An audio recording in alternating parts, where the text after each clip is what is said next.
High, এখন হচ্ছে আমি বন্দে ভারতে আর যাচ্ছি হচ্ছে দুর্গাপুর।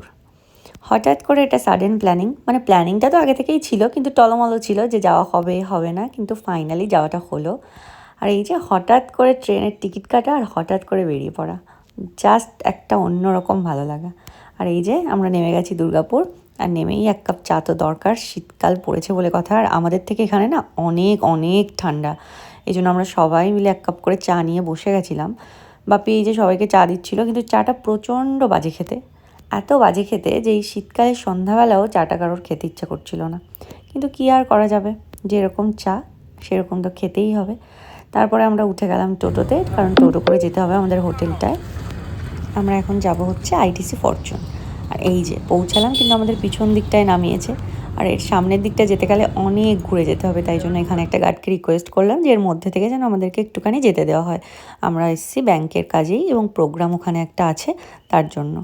তো যাই হোক, অনেক রিকোয়েস্টের পর ওরা বললো যে ঠিক আছে। তারপরে আমাদের নিয়ে গেল পিছনটা দিয়ে, আর আমরা তাড়াতাড়ি পৌঁছেও গেলাম। এই যে যাচ্ছি আমরা, আর কি এই যে লিফটটা দিয়ে যাচ্ছি, তারপর ওখান থেকে একটুখানি হাঁটলাম, হাঁটতেই আমরা আইটিসি ফরচুনে পৌঁছে গেছি। আর ওখানে তো আগে থেকেই চঞ্চলরা ছিল।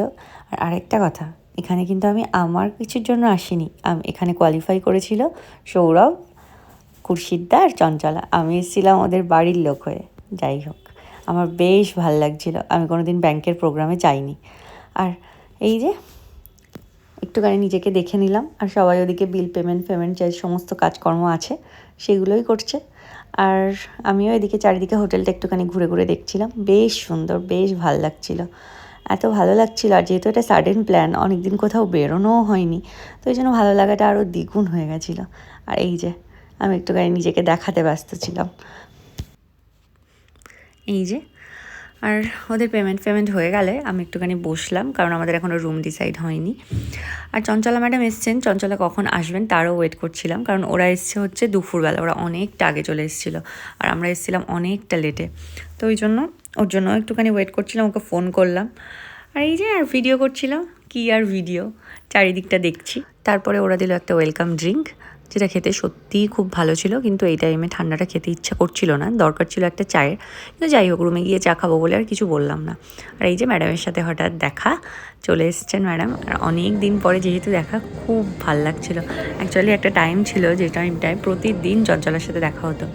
তারপরে আর কি, কাজের সূত্রে যে যার মতো চেঞ্জেস, ও তো এখনও ক্যানিংয়েই আছে, ওর সাথে সেরকম দেখাই হয় না, ফোনে টুকটাক কথা হয়। আর এই যে দেখা হয়, ওই জন্য ভীষণ খুশি। আর এই এত আমরা উপরের দিকে আসছিলাম এই যে লিফটে।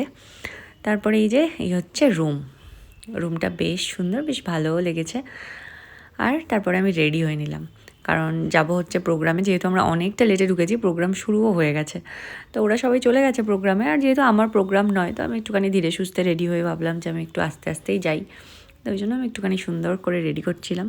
আর রেডি হতে গিয়ে দেখলাম অর্ধেক জিনিস আনিনি, কারণ তাড়াহুড়ো করে 2 ঘন্টাও সময় দেয়নি আমাকে, মানে 2 ঘন্টা কি 1 ঘন্টার মধ্যে মনে হয় আমি প্যাকিং করেছি, ওই জন্য অর্ধেক জিনিস নিইনি।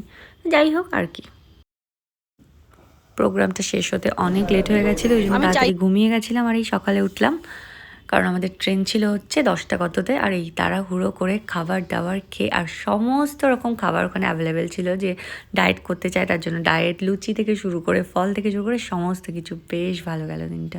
তারপরে ব্যাক, টাটা।